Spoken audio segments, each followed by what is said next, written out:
Preteens are like caterpillars caught between childhood and adolescence, navigating changes they don't fully understand. Today, we have Dr. Nikita Doot, a psychiatrist with 6 years of experience, to discuss the emotional, social, and mental challenges preteen face. Warm welcome to you, Dr. Nikita. How are you? Thank you so much, Shelly. I'm very good. Thank you for inviting me. You're most welcome, ma'am. Thank you so much for taking out the time. So, Dr. Nikita, we all know that preteens have constant mood swings and often don't talk about their feelings. So, how do you think, how can we as parents understand that it's just a phase or something more serious is going on? Okay.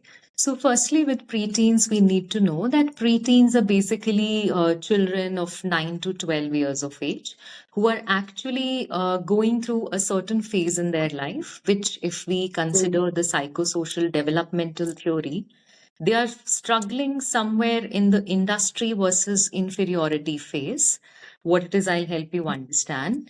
Basically, children in this age, if they are shown positive emotions from their parental side, if they are encouraged, if they are supported with decision making, they develop a certain identity for themselves. They become competent. So, competency is the thing that they develop during this age, and they develop a Okay. self concept.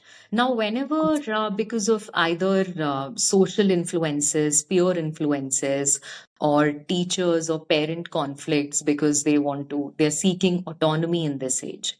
So, whenever they're seeking autonomy, there are a lot of fights involved with parents and teachers. Parents want to Mhm. control them, teachers want to control them, they want to go free, they want to be independent.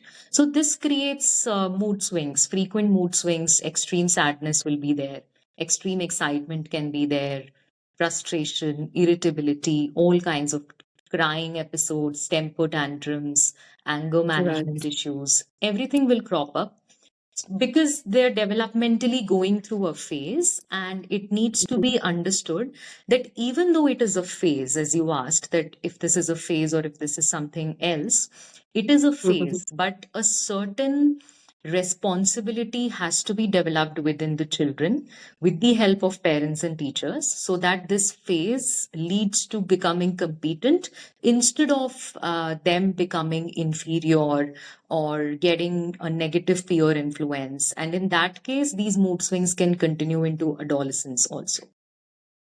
Okay.